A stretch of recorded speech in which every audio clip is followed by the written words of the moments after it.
안녕하십니까, 장희수 기자입니다.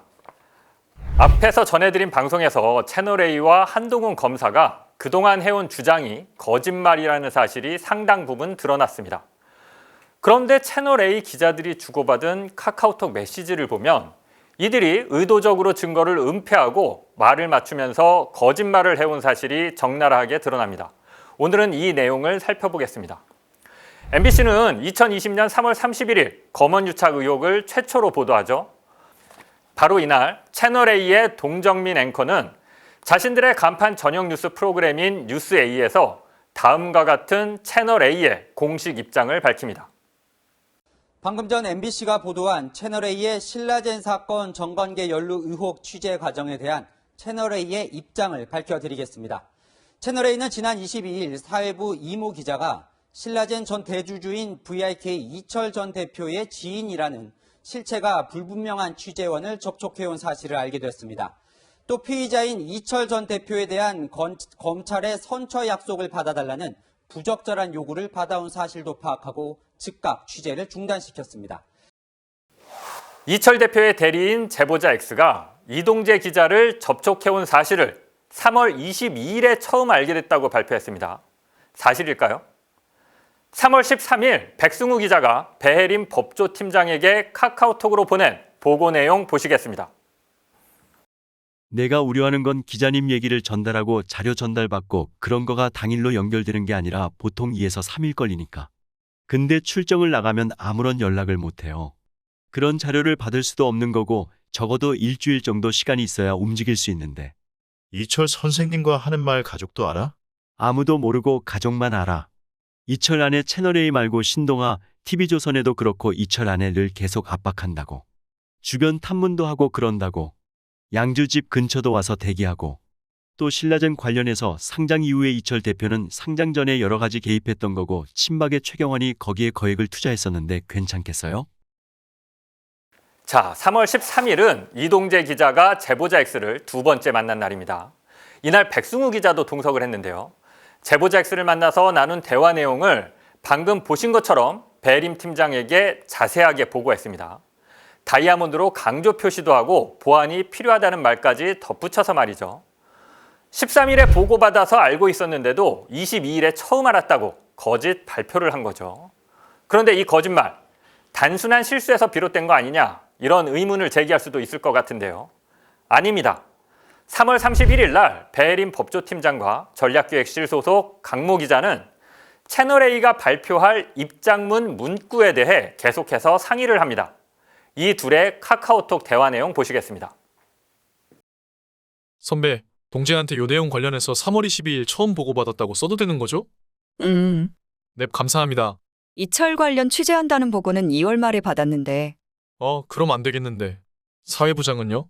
검찰 거론하면서 구형 얘기했다는 덩건 처음 보고받은 거야. 자, 이 대화만 봐도 3월 22일에 처음 알았다, 이렇게 발표하면 안 된다는 걸 자기들끼리 대화를 통해서 분명히 인지를 하죠. 그 다음 내용은 더 충격적인데요. 이 둘의 카톡 대화를 계속해서 보시겠습니다.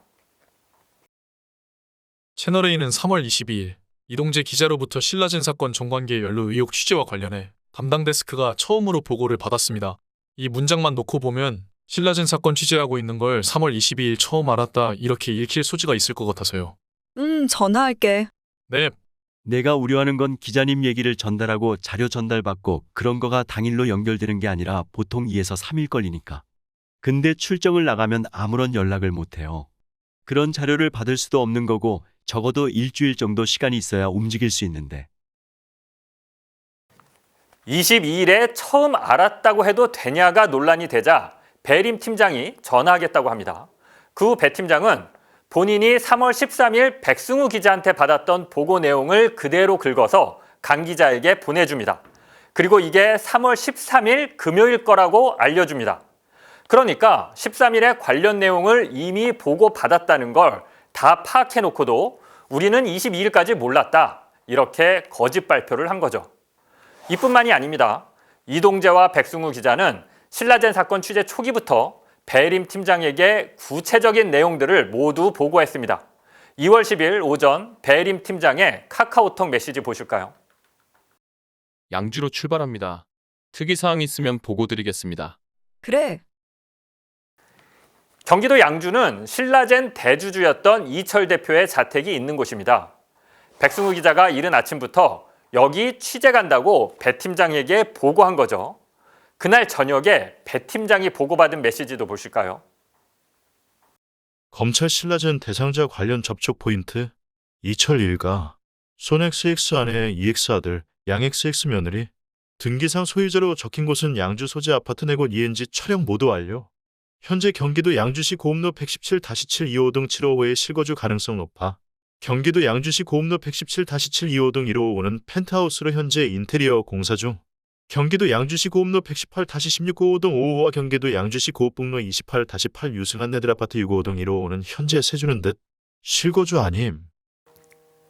앞선 방송에서 봤던 내용이죠. 이동재 기자가 배림 팀장한테 보고한 내용으로 추정되는데요. 이철 대표와 그의 가족들에 대한 이름, 주소, 전화번호까지 개인정보가 모두 들어있는데 이 정보를 검찰에서 받았다는 사실까지 모두 보고를 하죠. 그러니까 신라젠 사건 취재와 관련해서 세세한 내용 하나하나 다 보고받고 있었던 겁니다. 이래놓고 자신들은 보고를 못 받아서 잘 몰랐다. 이렇게 거짓 발표를 한 겁니다. 나중에 채널A가 외부 조사위원들을 위촉해 진상조사를 하는데 이들은 여기서도 똑같은 거짓말을 되풀이합니다. 배림 팀장의 카톡에서 드러난 채널A 기자들의 조직적인 거짓말은 하나하나 다 보여드리려면 오늘 밤새야 합니다. 이 내용은 일단 이 정도만 하고요. 이번엔 이들이 어떻게 조직적으로 증거를 은폐했는지 살펴보시겠습니다. 이동재 기자가 자기 휴대전화와 노트북을 모두 지운 건 다 알고 계시죠? 그런데 이동재 기자뿐만이 아닙니다. 백승우 기자의 검찰 신문 기록 보시겠습니다. 피의자로부터 압수한 피의자의 휴대폰을 조사위에 이미 제출하였다가 2020년 4월 2일 반환받았다고 피의자는 진술하고 있는데 그 휴대폰에는 조사위에서 확보한 위 이동재와의 통화 녹음 파일은 왜 존재하지 않는가요? 제가 휴대폰에 저장된 자료 일부를 지우기는 했는데 다 들어보고 지운 것은 아니라서 뭘 지웠는지 잘 모르겠습니다. 백승우 기자가 어떤 파일을 지웠는지 제가 말씀드릴게요. 3월 10일, 3월 17일, 3월 20일, 3월 21일 각각 이동재 기자와 나눈 통화 녹음 파일, 3월 17일에 이영림 서울 남부지검 공보관과 통화한 녹음 파일을 지웠습니다. 그러니까 신라젠 사건과 관련된 내용들만 골라서 지운 겁니다. 그래놓고 검찰 조사에서 자기가 뭘 지웠는지 모르겠다. 특정 내용을 골라서 지운 건 아니다. 이렇게 답을 했어요. 이 새끼한테 입만 벌리면 거짓말이 자동으로 나와. 그런데 백승우 기자만 이랬던 게 아닙니다. 계속해서 백 기자의 피의자 신문조서를 보시겠습니다. 조사위의 조사 결과를 보면 법조팀 상급자들인 배예림 사회부 차장과 홍성규 사회부장의 카카오톡 대화 내용은 삭제되었고 결국 2020년 4월 1일 수요일 이전 홍 부장, 배 차장, 홍 부장, 이 기자, 배 차장, 이 기자 사이의 카카오톡 대화 내용을 복구하지 못한 것으로 확인되는데 맞나요? 그분들이 그 자료를 삭제했는지도 몰랐습니다. 홍성규 사회부장, 배예림 법조팀장까지 카카오톡 내용을 싹 지운 거죠. 사실을 밝혀야 할 기자들이 조직적으로 사실을 은폐했던 겁니다. 부장부터 현장 기자들까지 한결같이 말이죠. 지우기만 한 게 아니에요. 이들은 조직적으로 말을 맞추기도 했습니다. 3월 30일 배예림 팀장과 백승우 기자의 통화 내용을 보실까요? 녹음 파일이 걔네들이 녹음이 됐을 수가 없는 구조인 거지? 확실하게 하는 거야. 어떤? 한동훈과의? 아니요. 전혀요. 전혀지? 예, 전혀요. 배예림 팀장이 백승우 기자한테 확인을 하는 거죠. 제보자한테 너희들이 들려준 녹음 파일을 제보자가 녹음할 수 없는 구조인 거냐 이걸 말이죠. 녹음 파일이 없으면 이렇게 확인할 이유가 없는 거죠. 있으니까 혹시 상대방이 녹음했을까 봐 이렇게 묻는 거죠. 다음 말은 더 가관입니다. 우리 대응은 녹취록 자체가 없는 거거든. 예, 예. 그러니까 녹음 파일이 있어야 녹취록이 있는 거잖아. 그렇죠, 그렇죠, 그렇죠.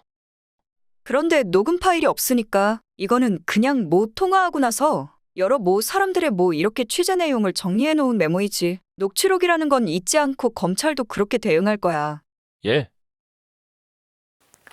그러니까 상대방이 녹음 못한 거 맞지? 이걸 먼저 확인한 다음에요. 확실하다고 하니까 그러면 녹음 파일이 없는 거야. 녹취록도 없는 거야. 이렇게 말을 맞추는 상황입니다. 그런데 지난 시간에 우리는 이미 확인을 했죠. 자기들이 녹취록을 풀고 타임코드까지 달아서 배림 팀장한테 보고됐던 이 녹취록. 이거 뭡니까? 사실을 알리는 게 기자인데 사실을 조작하고 있는 거죠. 이런 사람들을 기자라고 할 수 있습니까? 계속해서 이들의 대화를 더 들어보시겠습니다. 그 다음에 한동훈 검사장도 이동재 기자라 그냥 여러 기자들이 전화하는 선에서 전화할 수 있지만 사담선에서. 예, 신라젠 수사와 관련해서 부적절한 대화를 전혀 나눈 적이 없어. 예, 그래서 녹취록이 있을 수가 없어. 예, 예, 녹취록을 그쪽에서 보내. 그 보도하기? 녹취록이 그런데도 불구하고 녹취록이 있다고. 예, 녹취록을 보내주지도 않고 녹취록이 있다고 전화를 할 시 법적 대응하겠다가 한동훈 대응이야. 예, 알겠습니다. 무슨 말인지 알겠지? 예, 이 스탠스는 잘 알아두고. 예, 예, 알겠습니다. 3월 30일 날 한동훈 검사가 저한테 딱 이렇게 입장을 밝혀왔습니다. 나는 이동재 기자와 신라젠 관련한 얘기를 나눈 적이 없다. 그러니 신라젠 관련 녹음 파일이라는 건 존재할 수 없다. 그런데 이걸 배림 팀장이 같은 날 백승우 기자한테 가르쳐주고 있는 거죠. 한동훈 검사 입장이 이거니까 너도 알고 있어. 이거와 다른 얘기를 하면 안 돼. 이렇게 말이죠. 그러니까 MBC 보도를 앞두고 채널A 기자들과 한동훈 검사가 서로 말을 맞췄던 겁니다. 이래놓고 검언유착이 아니라고요. 서로 말을 맞춘 내용도 새빨간 거짓말이죠. 이동재와 한동훈 검사는 수시로 신라젠 관련 대화를 나눴습니다. 이동재 기자가 부산까지 찾아가서 한동훈 검사 만나서 신라젠 얘기를 했고 이걸 녹음했다가 나중에 들통이 났죠. 또 이동재 기자는 한동훈 검사와 3월 20일 통화한 걸 녹음해서 제보자 X한테 들려줬고 이 통화 녹취록이 배림 팀장한테 보고까지 됐습니다. 배림 팀장의 카카오톡이 포렌식 되면서 이 같은 사실이 모두 드러난 거죠. 배림 팀장과 백승우 기자는 4월 1일에도 다시 한번 말을 맞춥니다. 이 둘의 4월 1일 통화 내용을 보시겠습니다. 회사가 진상조사단을 꾸렸어. 예, 예, 그런데 동재가 그 녹음 파일이 없대. 전화기도 분실한 상태고. 그런데 그 당시에 그 한동훈이라고 이제하고 들려주긴 했는데 사실은 한동훈 게 아니라는 거야. 무슨 말인지 알겠지? 메모한 거를 정리한 거를 보여주면서 이게 한동훈이라고 했는데 사실은 한동훈이 아니었고. 들려준 파일도 한동훈이 아니고. 녹음 자체를 하지 않았는데 일단 그렇게 얘기를 했었다. 그렇게 이야기를 했어. 그렇게 이야기를 하면 돼, 승우도. 채널A의 자체 진상조사를 앞두고 4월 1일 다시 한번 말을 맞춘 겁니다. 녹음 파일이 없다. 한동훈 파일이라고 하고 들려주고 녹취록도 보여줬는데 사실 그거 한동훈 것 아니었잖아. 너도 그렇게 얘기하면 된다. 이들은 끊임없이 한동훈이 아니라고 한동훈 녹음 파일이 없는 것으로 하자는 말을 합니다. 진짜 한동훈이 아니면 녹음 파일이 없다면 이럴 필요가 없죠. 저는 이들에게 기자로서의 최소한의 양심이 있는지 묻고 싶습니다. 사실을 알려야 할 기자들이 일제히 휴대폰을 지워서 사실을 은폐하고 진상조사에서는 진실을 조작하기 위해 서로 말을 맞추기까지 했습니다. 방송통신위원회는 2020년 4월 채널A의 재승인 심사에서 조건부로 재승인을 해줍니다. 그 조건은 검언유착 의혹과 관련해 채널A가 방통위에 거짓말을 한 경우 방송의 공정성에 영향을 미칠 수 있는 중대한 문제가 있었던 것으로 확인될 경우는 재승인을 취소할 수 있다는 것입니다. 자, 여러분. 방송의 공정성에 영향을 미치는 중대한 문제가 확인됐죠. 기자들이 거짓말을 하고 사실을 조작하기 위해 말을 맞춘 사실이 수사 결과 적나라하게 드러났습니다. 한동훈 검사와의 검언 유착도 확인이 됐고요. 명백한 재승인 취소 사항입니다. 저는 이번 검언 유착 시즌2 보도를 이쯤에서 마무리할까 합니다. 그 전에 이번 보도의 한계에 대해서 여러분과 함께 잠시 이야기해보고자 합니다. 모든 취재는 완벽할 수 없고 늘 한계와 부족한 부분이 있게 마련입니다. 그런데도 지금까지 언론사와 기자들은 언제나 자신들의 보도가 완벽한 사실인 것처럼 기사를 쓰고 그렇게 보여지도록 편집도 하고 보도를 합니다.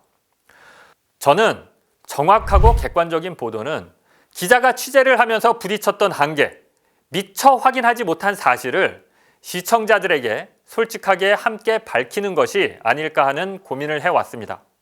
그래서 이번 취재의 한계를 여러분과 함께 나누고자 합니다. 이번 취재는 검찰의 검언유착 의혹 사건 수사기록 1300페이지를 입수해 분석한 것입니다.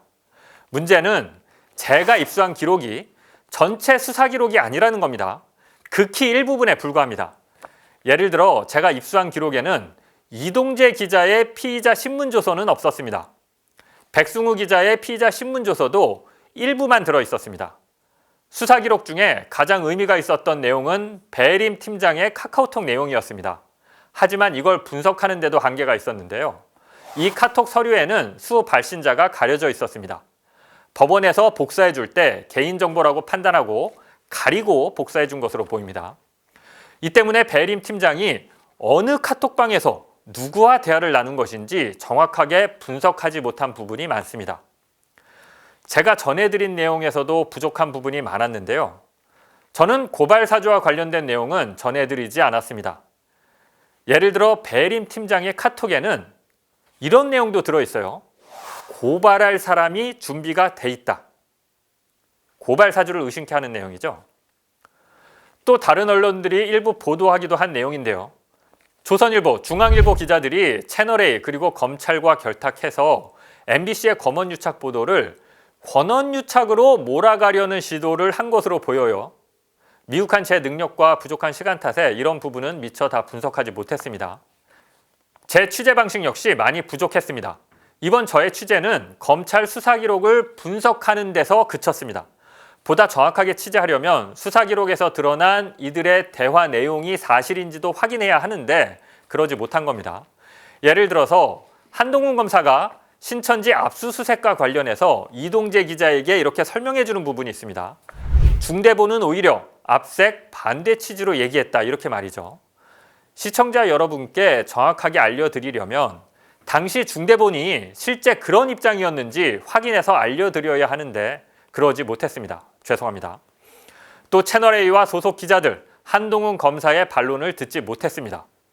뉴스버스는 반론 취재를 했는데요. 채널A 배혜림 팀장, 강모 기자, 그리고 한동훈 검사 등에게 연락을 했는데 이들 모두 취재에 응하지 않았다고 합니다. 저는 지난주 수요일부터 이 보도를 시작했는데요. 지금까지 채널A 측과 한동훈 검사 모두 어떠한 연락도 해오지 않고 있습니다. 이번 취재에서 가장 아쉬운 점은 한동훈 검사의 녹음 파일을 찾지 못했다는 것입니다. 한동훈 검사의 아이폰이 열린다면 검언유착 의혹의 진실이 규명될 것입니다. 부족한 저를 믿고 기꺼이 이 보도를 함께 제작해준 평화나무 관계자 여러분께 깊은 감사를 드립니다. 또 이 보도를 시청자 여러분께 전해준 여러 유튜브 언론 매체들에게도 감사드립니다. 지금까지 장인수 기자였습니다.